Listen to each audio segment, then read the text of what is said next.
So I did that last video with some Thanksgiving content. So I was going to do a show and tell of some small cars, but if I do a short little video with this little book, which is going to be a little hard because it's quite small. You can see how small this book is. But I mentioned in that previous video that Lincoln is the president. President Lincoln is who made Thanksgiving an official holiday. So this video will come out on Thanksgiving. So I hope you have, if you celebrate it, I hope you have a good Thanksgiving, and maybe this video will be relaxing for you on Thanksgiving Day. I don't know if you can read this, but the title of this book, it says, it's embossed on this cover. And it says, An Evening with Lincoln by Sherwin Cody. The Nutshell Library. You can see it's a little ragged around the edges. Someone just wrote Lincoln there. The Nutshell Library. See, it says there. An Evening with Lincoln. The Sherwin Cody School of English, made in the USA. Copyright 1907. And I'm not going to read this whole book. This is going to be a pretty short video.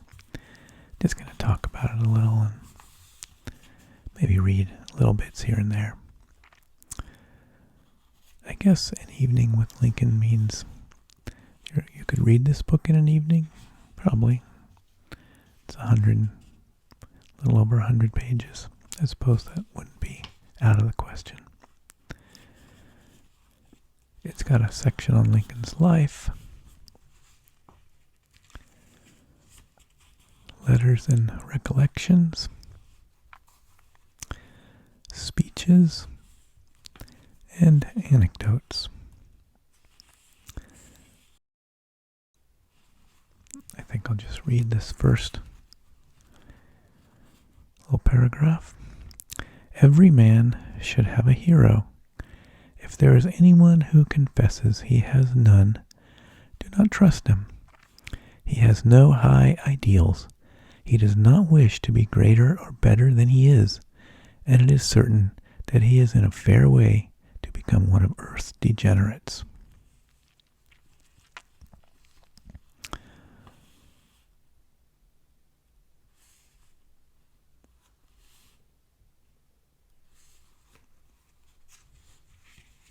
Harsh language.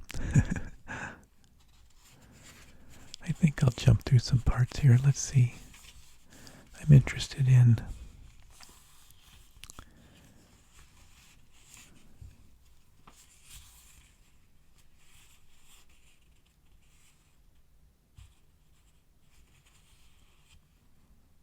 reply to Douglas at Peoria, page 68.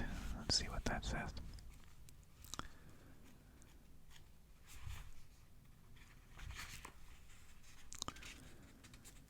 Reply to Senator Stephen A. Douglas at Peoria, Illinois, 16 October 1854. The greatest speech of the Douglas debate. Let's see how long that is. Might be too much to read.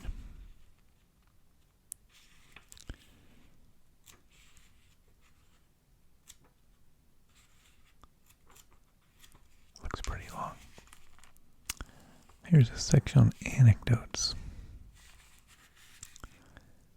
Such was a serious side of Lincoln's presidency, but woven all through it was the relief of his humor, his amusing stories, and his humanity, which found opportunity for constant exercise in the almost daily private tragedies that came under his personal notice. Many stories are told of how Lincoln pardoned deserters and others condemned to death, and many of these are pure romance devoid of the slightest truth. In his reminiscences, General Butler tells the following anecdote. He said to the president, "The bounties which are now being paid to new recruits cause very large desertions. Men desert and go home and get the bounties and enlist in other regiments."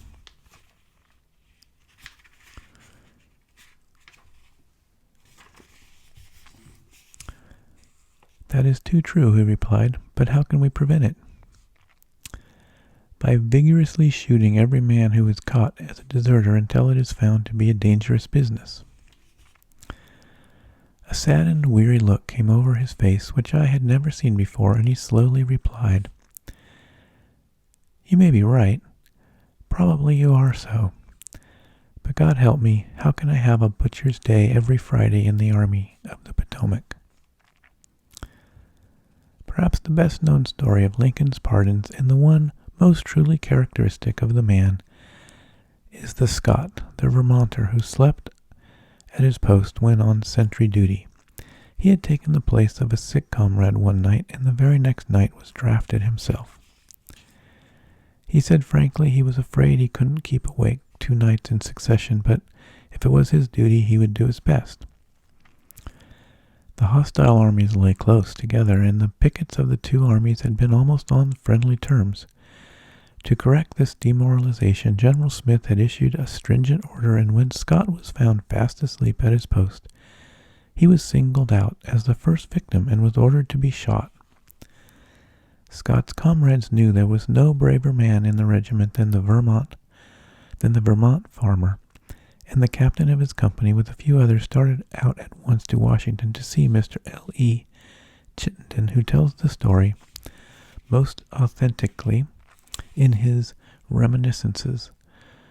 The boys were taken to the president, who opened the conversation by asking, "What is this, another expedition to kidnap somebody, or to get another brigadier appointed, or for a furlough to go home to vote?" "I cannot do it, gentlemen. Brigadiers are thicker than drum majors, and I couldn't get a furlough for myself if I asked it from the War Department." When the little captain had stated Scott's case, he ended, "He is brave a boy as there is in your army, sir. Scott is no coward.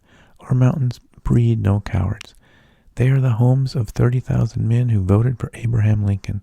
They will not be able to see that the best thing to be done with William Scott will be to shoot him like a traitor and bury him like a dog. Oh, Mr. Lincoln, can you?" "No, I can't," exclaimed the president. It was one of the moments when his countenance became such a remarkable study. It had become very earnest as the captain rose with his subject. Then it took on that melancholy expression which later in his life became so infinitely touching. I thought I could detect a mist in the deep cavities of his eyes. Then, in a flash, there was a total change. He smiled and finally broke into a hearty laugh as he asked me, "Do your Green Mountain boys fight as well as they talk?" "If they do, I don't wonder at the legends about Ethan Allen." Then his face softened as he said, "What do you expect me to do? As you know, I have not much influence with the departments." A reprieve was suggested to permit an examination of the case. "No," exclaimed Lincoln, "I do not think that course would be safe. You do not know these officers of the regular army. They are a law unto themselves. They sincerely think that it is good policy occasionally to shoot a soldier. I can see it where a soldier deserts or commits a crime, but I cannot in such a case as Scott's. They say that I'm always interfering with the discipline of the army and being cruel to the soldiers. Well, I can't help it, so I shall have to go right on doing wrong. I do not think an honest, brave soldier, conscious of no crime but sleeping when he was weary, ought to be shot or hung. The country has better uses for him." "Captain," continued the president, "your boy shall not be shot. That is not tomorrow, nor until I know more about this case." To me, he said, "I will have to attend to this matter myself. I have for some time intended to go up to this chain bridge. I will do so today. I shall then know that there is no mistake in suspending the execution." I remarked that he was undertaking a burden which he had no right to impose, that it was asking too much of the president in behalf of a private soldier. Scott's life is as valuable to him as that of any person in the land, he said. You remember the remark of a Scotchman about the head of a nobleman who was decapitated. It was a small matter of a head, but it was valuable to him, poor fellow, for it was the only one he had. During the day, Lincoln went out to the camp. Scott afterward told a comrade the story of his interview with the president. Said he, "The president was the kindest man I had ever seen. I knew him at once by a Lincoln medal I had long worn. I was scared at first, for I had never before talked with a great man. But Mr. Lincoln was so easy with me, so gentle, that I soon forgot my fright. He asked me all about my people at home, the neighbors, the farm, and where I went to school, and who my schoolmates were. Then he asked me about Mother, and how she looked, and I was glad. I could take her photograph from my bosom to show, and show it to him. He said how thankful I ought to be that Mother still lived, and how, if he was in my place, he would try to make her a proud mother, and never cause her a sorrow or a tear. I cannot remember it all, but every word was so kind. He had said nothing yet about that dreadful next morning. I thought it must be that he was so kind-hearted that he didn't like to speak of it. But why did he say so much about my mother, and not causing her a sorrow or a tear when I knew that I must die the next morning? But I suppose that was something that would have to go unexplained, and so I determined to brace up and tell him that I did not feel a bit guilty, and ask him wouldn't he fix it so that the firing party would not be from our regiment. That was going to be the hardest of all, to die by the hands of my comrades. Just as I was going to ask him this favor, he stood up and he says to me, "My boy, stand up here and look me in the face." I did as he bade me. "My boy," he said, "you're not going to be shot tomorrow. I believe you when you tell me you could not keep awake. I'm going to trust you and send you back to your regiment. But I have been put to a good deal of trouble on your account. I have had to come up here from Washington when I have a great deal to do. And what I want to know is, how are you going to pay my bill?" There was a big lump in my throat. I could scarcely speak. I had expected to die, you see, and he had kind of got used to thinking that way. And had kind of got used to thinking that way. To have it all changed in a minute, but got it crowded down and managed to say, "I am grateful, Mr. Lincoln. I hope I am as grateful as ever a man can be for saving my life, but it comes upon me sudden and unexpected like. I didn't lay out for it at all. But there is some way to pay you, and I will find it after a little. There is the bounty in my savings bank. I guess we could borrow some money on a mortgage of the farm. There was my pay was something, and if he could wait until payday, I was sure the boys would help, so I thought we could make it up if it wasn't more than $500 or $600.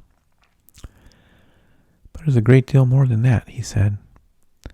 Then he said, "I didn't see just now, but I was sure I would find some way if I lived." Then Mr. Lincoln put his hands on my shoulders and looked into my face as if he was very sorry, and said, "My boy, my bill is a very large one.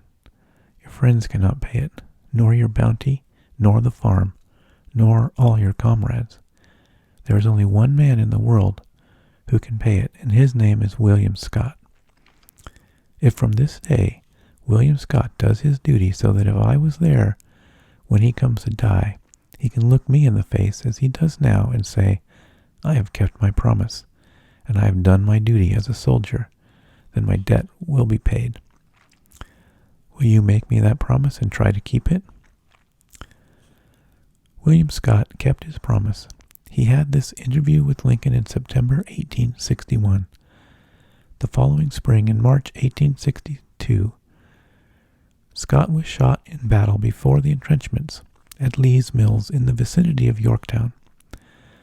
A desperate charge was ordered, and the Vermont regiment dashed against one of the strongest positions in the Confederate line. They were repulsed and retreated under a heavy fire, leaving nearly half their number dead or wounded in the river and on the opposite shore. William Scott was almost the first to reach the south bank of the river, the first in the rifle pits, and the last to retreat. He recrossed the river with a wounded officer on his back. He carried him to a place of safety and returned to assist his comrades, who did not agree on the number of wounded men saved by him from drowning or capture, but all agreed that he had carried the last wounded man from the south bank and was nearly across the stream when the fire of the rebels was concentrated upon him. He staggered with his living burden to the shore and fell, literally shot all to pieces. So it was that he paid his debt to President Lincoln.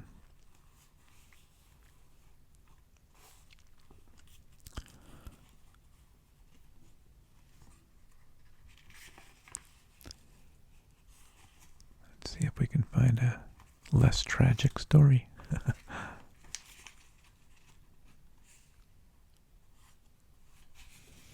Quite as characteristic of Lincoln as his stories are the anecdotes of his witty and humorous remarks on various occasions. He was greatly pestered by the office seekers, but he never refused to see them, saying they don't want much and get very little. Each one considers his business of great importance, and I must gratify them. I know how I should feel if I were in their place. And when he was attacked with varioloid in 1861, he said to his usher, "Tell all the office seekers to come and see me, for now I have something that I can give them." Mrs. McCulloch and other ladies called at the White House one afternoon to attend a reception by Mrs. Lincoln. Mr. Lincoln said, laughing to them, "I'm always glad to see you, ladies, for I know you don't want anything." Mrs. McCulloch replied, "But Mr. President, I do want something. I want you to do something very much." "Well, what is it?" he asked, adding, "I hope it isn't anything I can't do." "I want you to suppress the Chicago Times because it does nothing but abuse the administration," she replied. "Oh, tut, tut. We mustn't abridge the liberties of the press or the people, but never mind the Chicago Times. The administration can stand it if the Times can."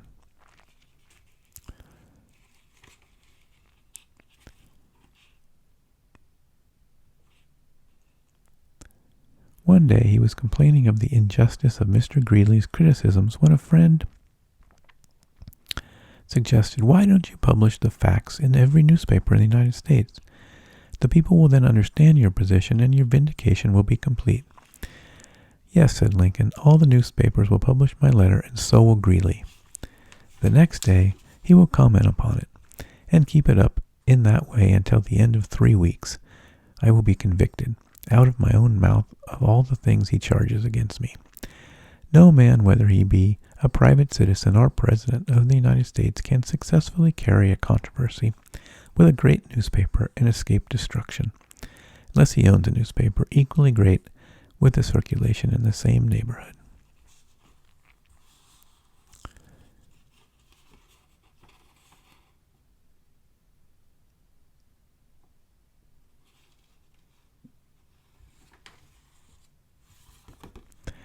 Lincoln's instinctive love of a joke appears very clearly in his humorous remark on the hearing of the capture of a brigadier general and 12 army mules near Washington.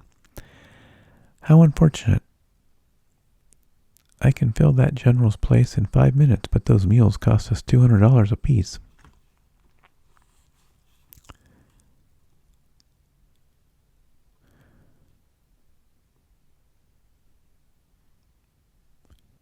The president's last story before his assassination was that of how the Patagonians eat oysters. Ward Lamon had called to ask the president to sign a pardon for an old soldier convicted of violating the army regulations. "Lamon, do you know how the Patagonians eat oysters? Suddenly the president, as he said, let me start that over. "Lamon, do you know how the Patagonians eat oysters?"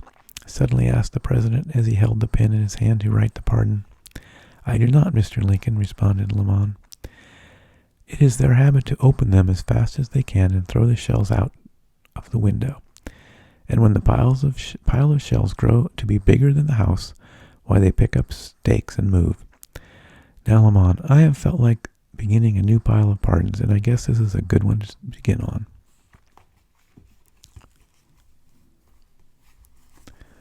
So, that's this little book from 1907, I think what I said. Yeah, copyright 1907. Little pocket-sized book called An Evening with Lincoln. I hope you enjoyed taking a look at that, found it relaxing. And if you did like the video, maybe you can click the little like figure, the little like icon, and subscribe to the channel. If you're already subscribed, thank you. And most importantly, thank you for watching. If you have any ideas, maybe you would like me to read any of these sections, maybe I'll do a poll asking if there's a section here you'd like me to read. You guys can give me some feedback on that. There's speeches, other parts. So, if you do celebrate Thanksgiving, I hope you have a good one. And I'll catch you next time. Bye-bye.